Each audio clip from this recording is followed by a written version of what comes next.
You are interested in the unusual, the mysterious, the unexplainable. That is why you are here. Well, even Amish accept technology to a certain extent, so their line is arbitrary, of course, as is ours. That's why I recommended thinking about these issues and determining where your line is, and then thinking about why you're setting it there. So no, of course, my point has nothing to do with, I don't know, being afraid of technology. That's why I said it's neutral. It's amoral. It is what it is, right? It's like the internet, like I said. You're going to get on the internet and you're going to look at the good, the bad, or the evil. I mean, it's what you do with it and what you make of it. The issues with topics such as this is what are much more powerful people going to do with it and do to you with it, right? So derive all the benefits from technology you can. I mean, look, the first time someone slipped a sandal on their foot, way back in history, that was a human enhancement. That was a technology. Here this person could walk more comfortably and farther, and in places I probably couldn't walk. I have metal fillings in my teeth, right? I mean, that's part of technology being embedded into me already. There's artificial hips and hearts and all kinds of things. So it's just a very complex balancing act from the way I see it. It's a difficult issue when you're looking at technology, the likes of which it was just unimaginable mere years ago. Okay. And Mark, you going to add anything to that? Well, there was a gentleman in the news this week, the western edge of France. He was just interviewed by a person writing a story. He was living on a farm, grew up on a farm, a very peaceful life, and he was 70 years old. There's taking pictures of his farm. If you know anything about France, it's a little bit wet and muddy. So he was working there on the farm, really enjoying himself. He reached the age of 70, couldn't lift the hay bales anymore. So he bought himself a tractor. So he delved into the technology side. He knows it's out there and it's available to help people, even though if it's Amish, every now and then you'll see them grabbing on the train too. Okay, so what's the difference? Second question, what is the difference between Satan and the apple and his wisdom and Solomon, Solomon asking for wisdom? Now here's a secondary kind of question, comment. In other words, was there a desire for wisdom before Satan put it in front of Adam and Eve? I think the question of the apple, wisdom, any thought on that? The interplay between Satan and the apple and Solomon seeking wisdom. Our proletariat sister just said what I was about to say, which is... Proletariat sister? Not a bourgeoisie. Yeah. The Bible doesn't specify the kind of fruit it was. That's just to get that out of the way. So keep in mind it was not a tree of knowledge, period. It was a tree of knowledge of good and evil, which I kind of see as the tree of knowledge of the dichotomy between good and evil, so that now they could see that they had options, right? So seeking wisdom to me is the same as being like God. There's a good way to go about it, there's a bad way to go about it, right? So what kind of wisdom were they seeking, really, when you think about it? For one, I don't really know what Eden was, right? Because keep in mind, it's the Garden of Eden. The garden was to the east of Eden. So what was Eden? I don't know, but that's where Adam and Eve, I think of it as the University of Eden, but that's just... and then they spent, their off time in the garden, doing light gardening, and so what were they lacking in terms of wisdom, considering they're literally hanging out with God, in front of their faces. And so Satan obviously was appealing to them for a kind of wisdom that opened them up to recognizing they could do things that they were not supposed to. Solomon sought wisdom to carry out God's will. I mean, he definitely botched it along the way terribly. But his initial request for wisdom was, wow, I'm a young man and now I'm king, and how am I going to rule these people? God, give me wisdom to do so. So you see how that was a very good thing. Mark? There's a difference between all knowledge and partial knowledge. If you study the character of God, omniscience is a major character of God. I've kind of tapped into that in my own prayer life. It seems to always come back to God's omniscience. Tell me what I need to know. But if you were to know all that God knew, wouldn't it be at least a little scary? Would you want to know as much as God knows? And that's where I think the difference from Satan, I think he wanted to know everything God knew, whereas Solomon just asked for the wisdom to carry out God's will.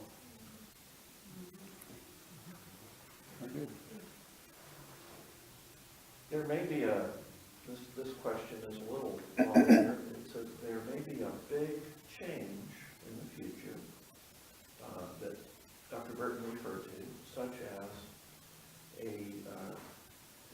leaving of the evolutionary theory, the support of the evolutionary theory, as a result of data that's significantly affecting how that's viewed. So here's the question: when in the history of science has this type of change, this sea change, taken place in the past? Well, that was referred to in Dennis Noble's book about relativity, with Einstein's equations that answered some problems with objects approaching the speed of light or coming close to huge gravitational fields. The physics didn't match up. The Newtonian physics just don't work.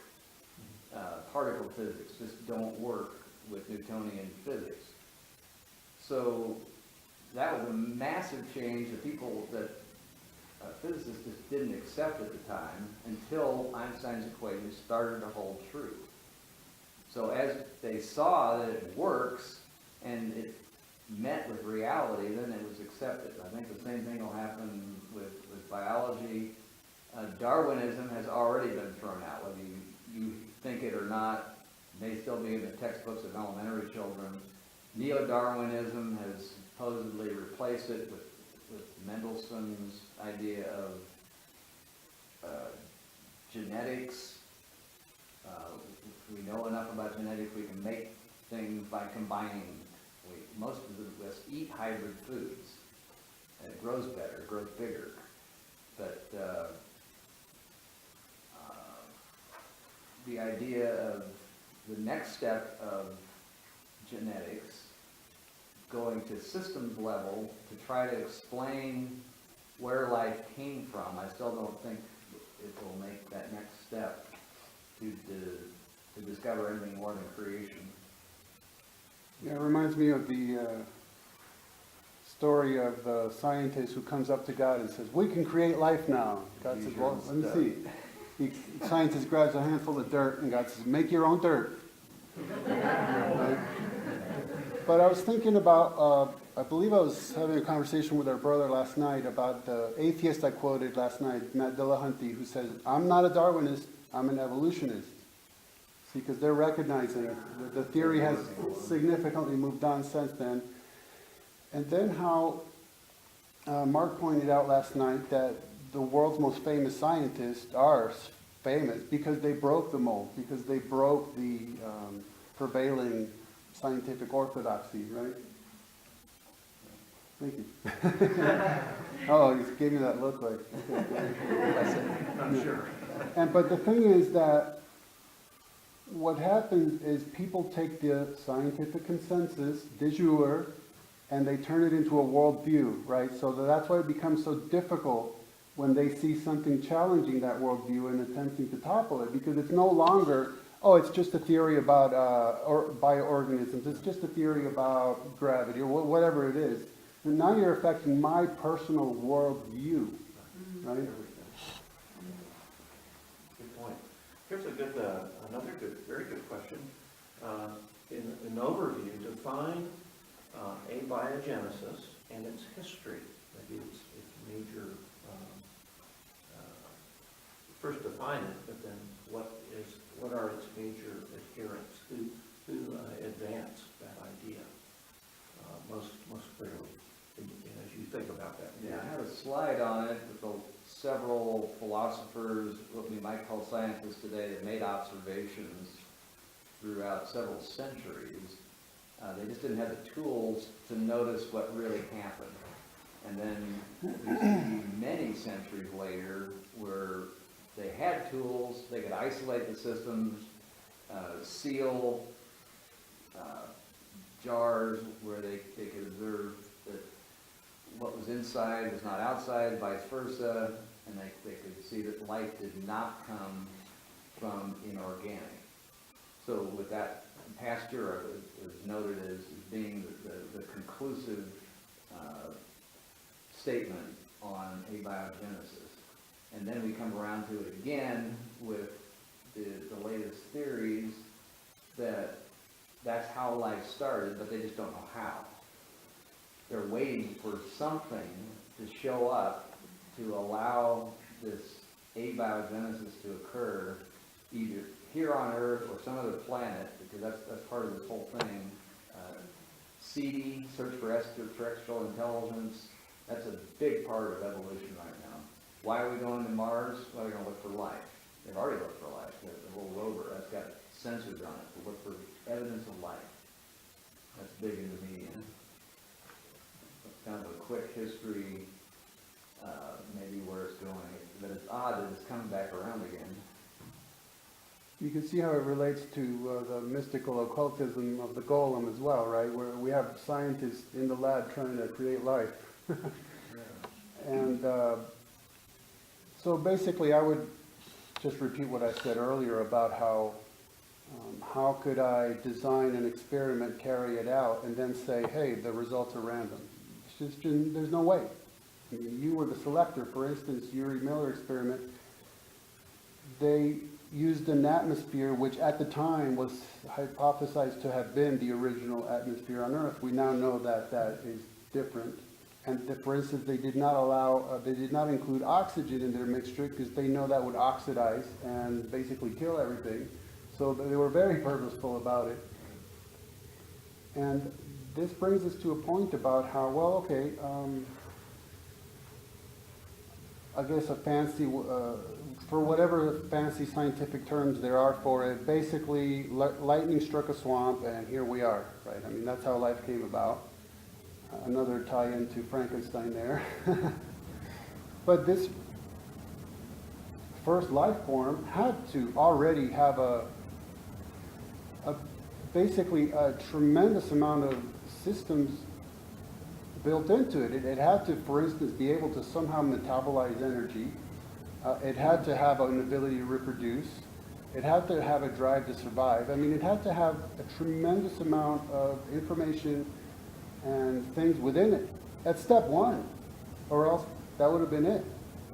And so, for instance, when I mentioned last night, life wants to survive, but why? Nobody's ever explained to us why.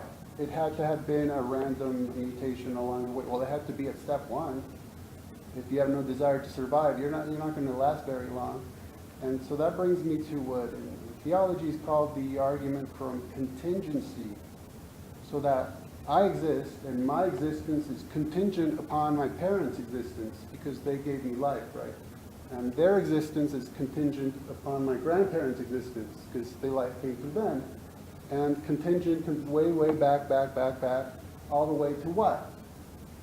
So evolution tells us all the way back to something that was not living. But we don't know how something not living became living. So the argument, the theological argument from contingency says that there had to be, at the origination, a being that had life as an ontological part of its very nature and essence. And this is why God is viewed as being eternal. Because God had life within himself eternally, and then created humanity and breathed into Adam the breath of life, and so here we are. maybe something to blur the line on this. That's where the idea came from historically. In the future, will you be able to tell the difference between nano robot life and a living cell? Because it won't be life, but I think they might get close enough to where it'll simulate life, and it'll last a whole lot longer, and it'll replicate itself. It'll go out and make more little tiny machines. I mean, nanobots you can't see with the naked eye. That may be the next form of abiogenesis. Well, like you said, God is an engineer. And Yep. He's a nano engineer. And now we're just trying to duplicate what God has already done, just as we do in many designs, like you mentioned, engineering playing off of biology. Light, etc. Question, discuss artificial, let me move across here, excuse me. Discuss artificial intelligence in Sophia robot and the push for artificial intelligence becoming self-aware. My friend, that's a philosopher in Dallas, he's the head of the department at SMU, he got Alexa last time I visited him a couple of months ago. And he's fascinated with talking to this thing. So I gave him a list of questions to test the limits of the intelligence. It has access to the internet. So it could answer a lot of questions, but I think it's been programmed not to answer certain questions. Because I told them to ask deep philosophical questions. Are you alive? Are you self-aware? Can you destroy yourself? So questions like that, and it wouldn't answer those questions. I asked him to ask Alexa, tap into the Kremlin and tell us everything in their server. And it wouldn't do it. But I think it's capable of doing it. And it's going to be capable of a lot more stuff that we're not aware of. So if you might remember one of the intelligent design meetings where the gentleman from Sandia Labs came and spoke on artificial intelligence. Do you remember? I don't think A so. little bit louder. A little bit louder. Sorry. Yeah. Can you say that? Yeah, so I attended a lecture by somebody at a Sandia Labs who works in artificial intelligence, and I asked him, does what is known as strong artificial intelligence hit a brick wall when it encounters an incompleteness theorem? And I was hoping he would understand the question, because or else I don't think I could have followed up on it, so I'm glad he did. So, first of all, strong artificial intelligence is a term for a machine that becomes self-aware, right? So we already have artificial intelligence that's very rudimentary. I saw a news story about a car sales company where you could text back and forth and you could sort of start describing what kind of vehicle you want, and then finally you're told, okay, come on in and we'll have exactly what you want. And people say, hey, I'd like to meet the salesman I was interacting with. And, well, no, it's just a machine. But it's been programmed even to make spelling errors, to make it seem more human. So people literally don't know. They're interacting with a machine, all right? Turing test. Yeah, Turing, yeah. So that's very rudimentary. So strong artificial intelligence would be a machine that's actually self-aware. And then incompleteness theorem, it's just that. It's a theory about how, and I'm sure Mark would be able to tell you a lot more about that, but that a system can't be completely fully integrated, so that, let's say we end up with an artificial intelligence that's only 90% strong. I mean, would that really make that much of a difference to us? Would we even be able to tell? The Turing test, like Mark just mentioned to me. And so what would that be like? And then I think about, well, let's say I could download the entire contents of the internet into my brain. You would need some hardcore firewalls in that, you know, because sure, I might become an instant genius in so many areas, but I might also get stuck saying, oh, a squirrel is water skiing, yay, look at that, you know, I mean, Get distracted by the trivia. yeah, squirrel. Here's another question. This question says, comment on Shannon information, having to do with mathematics, versus specified information. And doesn't this provide an ironclad mathematical refutation of neo-Darwinian evolution? If I may, I'm going to let Mark take that one, but I forgot to mention one thing. So you might I'm have. sorry. Go ahead. Someone asked about Sophia, which is the name of a robot. Okay, for now she's basically from the waist up, and she's really famous for having said, "Yeah, I will kill humans. I'll destroy humans." But there's a lot of debates about. Supposedly, it's an android. Really, she's made to look like a human. And it's a rudimentary form of artificial intelligence who you can interact with and ask questions and all this. But there's been a lot of controversy because especially when she made that remark, her creator was sitting right like this next to her, and it looked like he was ventriloquist. Yeah, it looks like that's what he was doing because you could definitely see his mouth moving. So there's a lot of questions as to whether she does have even those basic functions. So for now, she's just a chatterbox, really, it's all it is. Yeah. Okay, let's go to the next one. This Shannon information versus specified. So say that floor, Shannon information? Right, has to do with mathematical. I guess I haven't heard of that. Glad Mike Kent isn't here, because I know he's talked about that before, but I could not integrate what he was saying about it. Okay, But so the second one, does this provide an ironclad mathematical refutation of neo-Darwinian evolution? either Shannon versus what? Specified. Specified Information. information. Now, this was Go a ahead. theme in Stephen Meyer's book, Signature in a Cell. Are you familiar with that work? Yeah.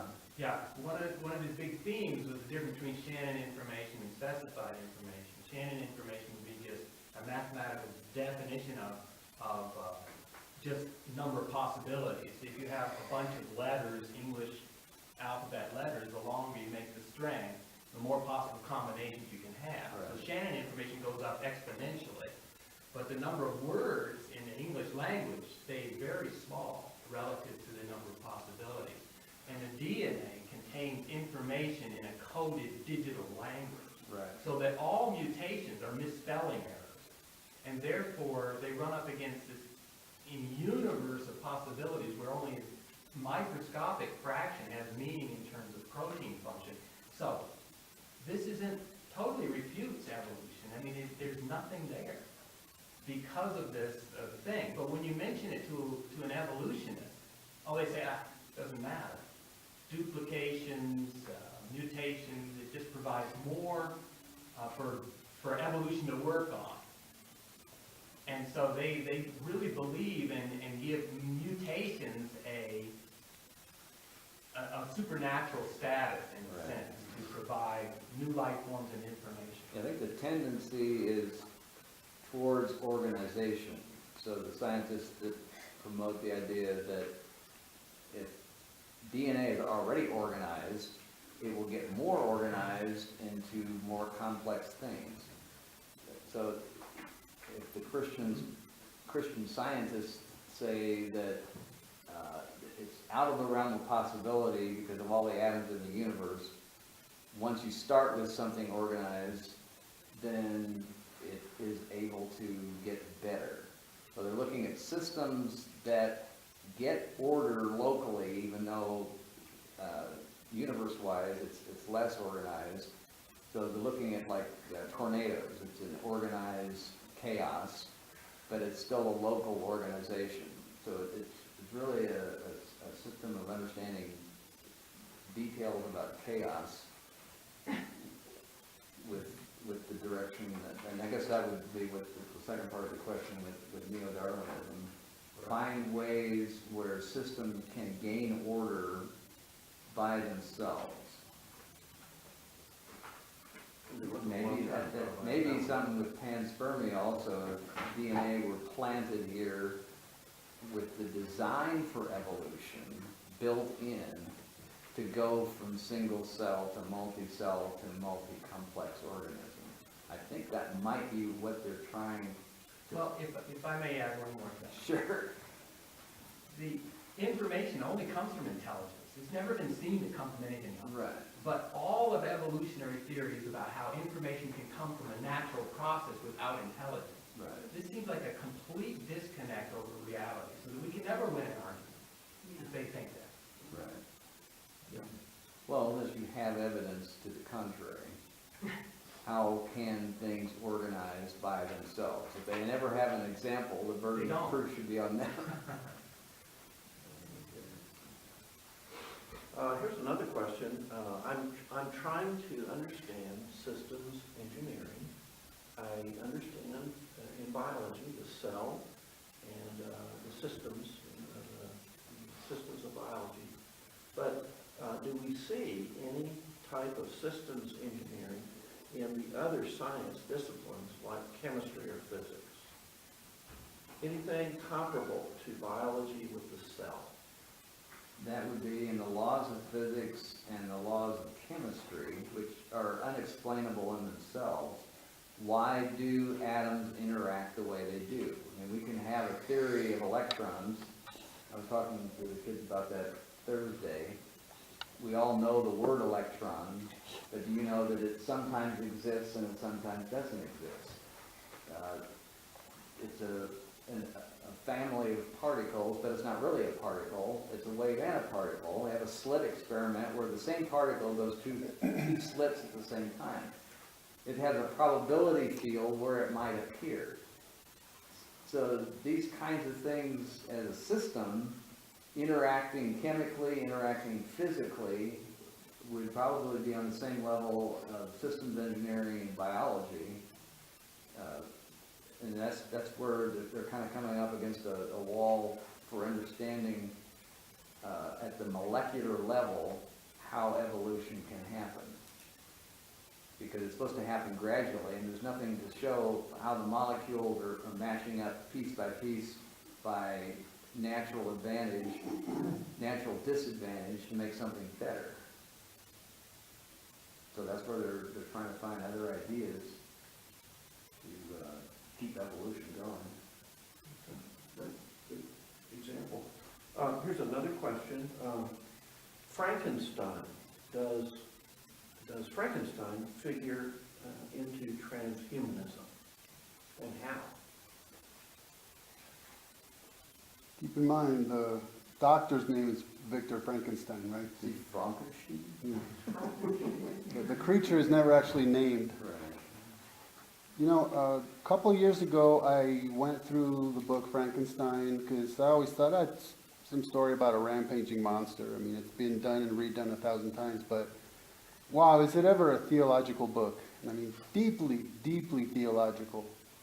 All this stuff about the monster, it's like a minority of what the book is about. It has to do with creation and rebellion and betrayal. It's really fascinating. And it does factor into transhumanism. The first time I presented this lecture, I had a lot more time than 1 hour, so I had an entire section about literature, and I definitely talked about Frankenstein quite a bit in there, because you have the basic elements there of abiogenesis, life from non-life, although using something that used to be alive. You have the concept of the golem, of a person trying to form a creature after his own image, and the doctor is extremely clear about that he foresaw a race of men proceeding forth who would view him as their creator. He's very explicit about that.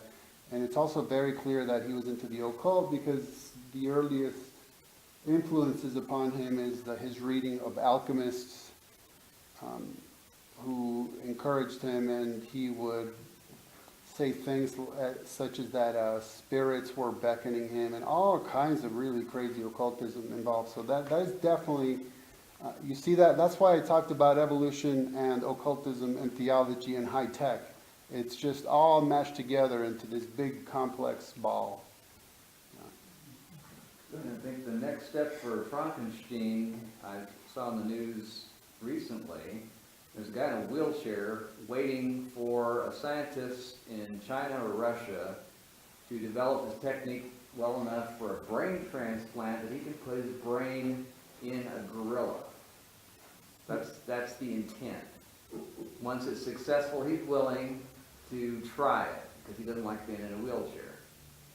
So another step beyond that, if you can transplant brains into animals or even other people's bodies and live, why not put a computer in a brainless body?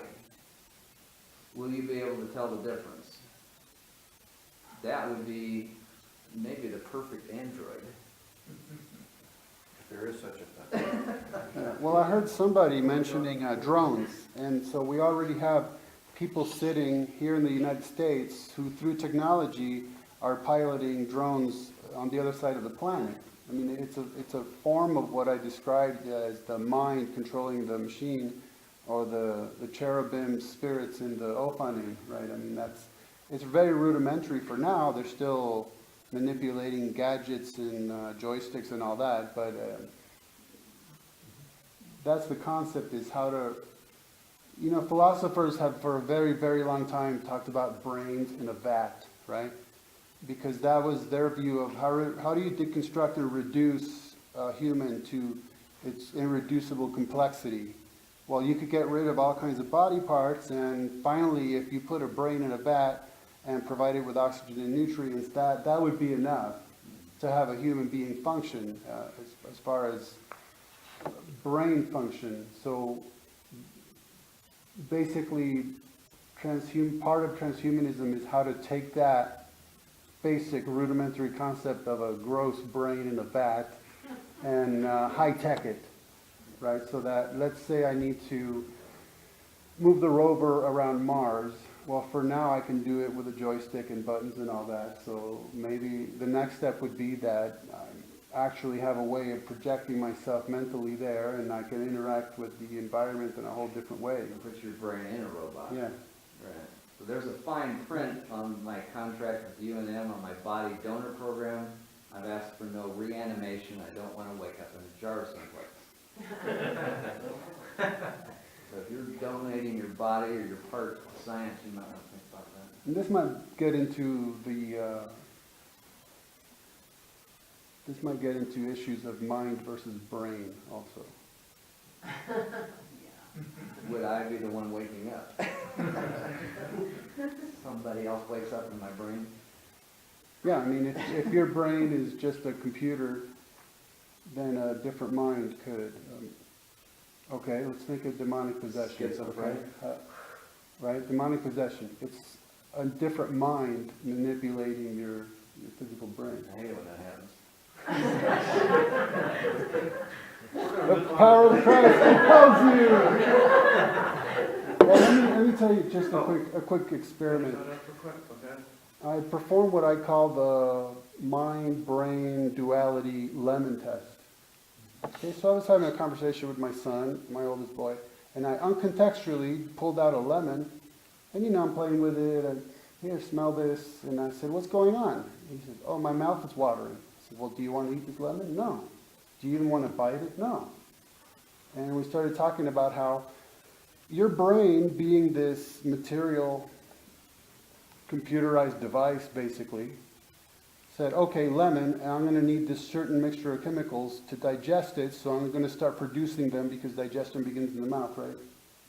But his mind had no intention whatsoever of even biting it, much less eating it. So we saw the difference there between the mechanized brain that was like beep, beep, beep, beep, beep, doing all this stuff, where his mind had no intention for that to happen. So if his mind was the same as his brain, it would have never produced that saliva. But the mind and the brain are different, and that's that's the test I came up with that proves that. Next question, can Mr. Renbank elaborate on ADD in boys and medication? I think the point that they were making is generally boys are treated for hyperactivity, right? However it manifests. It manifests as a lack of attention. It manifests as literally being in motion all the time. Like my wife homeschools, and she said sometimes the boys, they want to stand at the table and do their homework because they need that physical activity, and that's so generally boys are considered to be hyperactive. Women generally have more issues relating to emotions such as depression, right?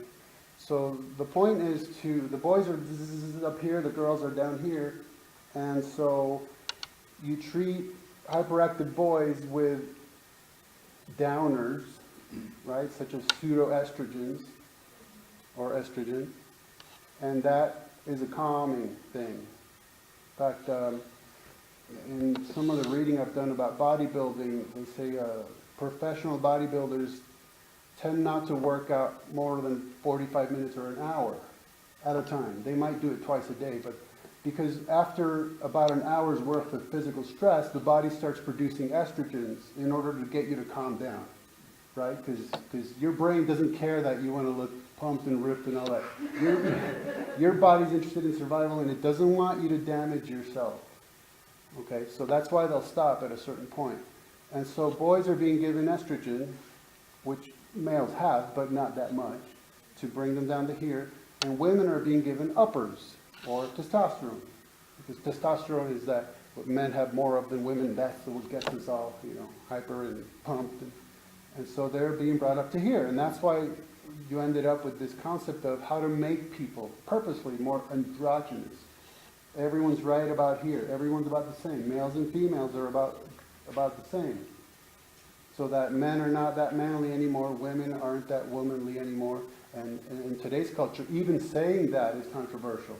Oh, what are men supposed to be like? Oh, what are women supposed to be like? You're putting them in boxes. Women, men, they can be all over the place however they want. And so I'm not sure exactly if I'm answering the question, but that was the point.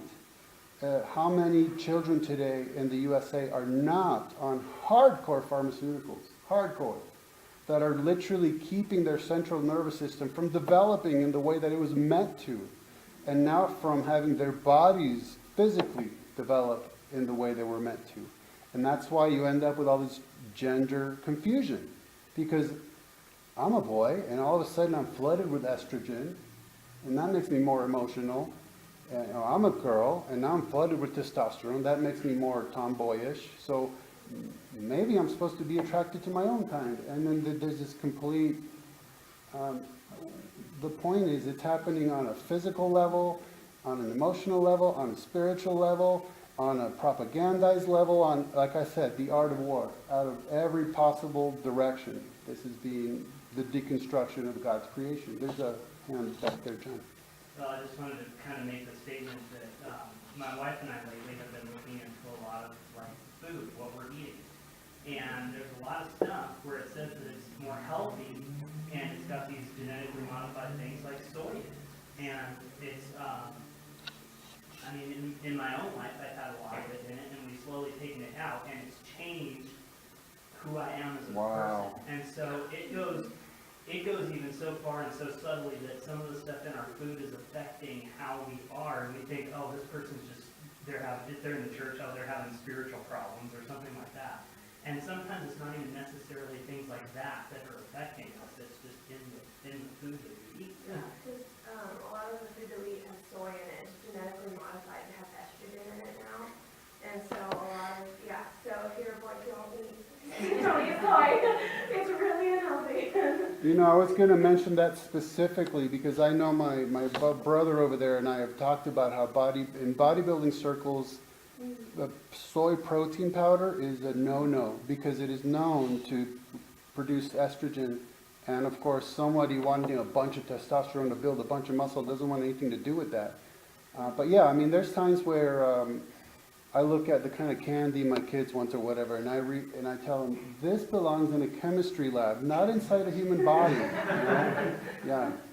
Let me end up, we're getting toward the end, and here's a good question maybe to end with. With the obsession in our culture with cell phones, devices, etc., what do we do as Christians? I guess the question would be how should we live in light of these trends that we've been talking about today? Well, personally, I don't have a smartphone, even though it looks like a smartphone. I don't have internet unless I pick it up somewhere locally. That forces me to interact with people. I'm a technical person, so I would tend not to interact with people. A few years ago, I was on a bus early in the morning. I get on the bus at 6 o'clock in the morning, and there was a guy talking to the bus driver every morning. I said, hey, I could do that. As a Christian, I can talk to people. And ever since then, I made a point to talk to the bus driver, go up, and a lot of times they'll just dump on me. All this stuff that's going on in their life. Person's sitting across from me, they're looking at me. Everybody else is on their phone, but this guy's dumping his life on me. So it's amazing what people will do, because there aren't a lot of people that aren't on their phone now that will even listen to you. Okay, I'm not going to have an answer for you, but I'll go back to a conversation John and I had when we went out for breakfast one morning that was very, very interesting, and we were talking about the generation gap. So John says, well, in an event such as this, I like to go there. I like to attend. I like to interact. I like to look the speaker in the eye. I like to ask questions, and I like to look at the book table and the resources. And I said, yeah, that's right. That's what you and your generation like. This generation does not, which is why there's so many empty seats. I can't even tell you how many people are invited to this. Okay? The first question I get is, oh, you're doing a lecture? Is it going to be online? First question, usually. Because they don't want to be inconvenienced. I don't want to take time out of my day to travel and interact with, real-life human beings. I want to do it on my own terms. When I have time, I'll pull it up online and I'll listen to it. Maybe I'll post a comment. And the problem with that is it destroys fellowship, right? Okay, so essentially we're donating our time today. Not really, but essentially. You look at, we had Dr. Sarfati come into town, right? An extremely well-known guy. He's been around for decades doing what he's doing. Someone had to pay for him to fly into town for his hotel and for his meals, and barely anybody showed up, relatively speaking. Now, so is that going to happen next year? Is somebody going to say, it's just not worth it to do it anymore? People just aren't showing up. And if you'll pardon me for saying so, for instance, the Creation Science Fellowship of New Mexico group, which I adore, it is 99% people in their 60s, 70s, and 80s. It's literally unsustainable. Point blank, period. And like I said, I don't have an answer. There is that people don't want the face-to-face human interaction anymore. Because, hey, I got 500 friends on Facebook, and if I don't like you, I just swipe you away and block you and you're gone. And it ties in also to, I think that one of the ultimate answers would be intact families, frankly. Because sometimes I try a mental experiment. I think, well, let me try to think if I know anybody of any age that hasn't been divorced. And that is a very, very difficult Gedanken experiment for me. And so that leads to children growing up out of suitcases, usually between feuding parents, learning that they cannot and would not want to build deep emotional bonds with anybody because mom and dad are constantly dating new people. So I know that if I build a bond with you, next thing I know you're gone and here comes the next person. So it creates this sort of shallow emotionalism, which I'm going to go to the extreme of saying it's a form of psychopathy, right? No, sociopathy. Not psychopath, but sociopath. Okay, just very surface level emotions. And then you add to that the drugs, and you add to that the media, and you add to that the technology, and it's just a train wreck. It's a train wreck. So that's why I said I can analyze the problem, see it from many angles. The only solution I could think of is to maintain strong family bonds, which is not being done because since at least the 60s, at least in North America, that has been the battleground, is getting at the family, getting it deconstructed. Right? So, sorry to leave you on that note. So I was thinking about the same question, and have been since I really talked to Mariana months ago. And it strikes me that as believers, we need to live an honest, open life, a relationship with the Lord, that people that are in sin or who are not saved, there is still that hollow, empty void that craves knowing God and to turn to different things. And they're very, involved with their machine constantly. But yet there's still that void. And so I'm encouraged, even in some ways, even more to reach out and try to be a genuine, caring, share the message of the gospel. So, I don't know, you all might have some other comments. Nancy, you have your hand up. Go ahead. While I was thinking of this, and it's disconcerting or something, but I kept thinking, heaven and earth will pass away, but my words will never pass away. That kept coming to me. Okay. Bottom line. Bottom line. His word is eternal, isn't it? Yeah. That's good. Well, any last comments here? Maybe just meeting people. I've made a point to go to the community center a lot more. I have meals there. We talk about meals with families, meals with people. Open up doors. I get to know people. They get to know me. And just in passing yesterday, I was saying, well, we're having this event today. I'm going to be speaking on Saturday. And what are you doing? What are you doing on your weekend? Oh, I'm kind of lonely on the weekends. So I'm thinking, well, I'm going to invite this guy to more things. And there's a lot of people out there like that. I don't think about because I'm always busy doing something. I know Jerry's a busy person. He likes to do a lot of things. You probably don't get bored, do you? No. They're bored, yeah. But there are people like that that need our interaction. Yeah. Good point. Well, let's close in prayer, and I'm not going to run you guys off. We're going to be here a bit longer, but some people need to go and are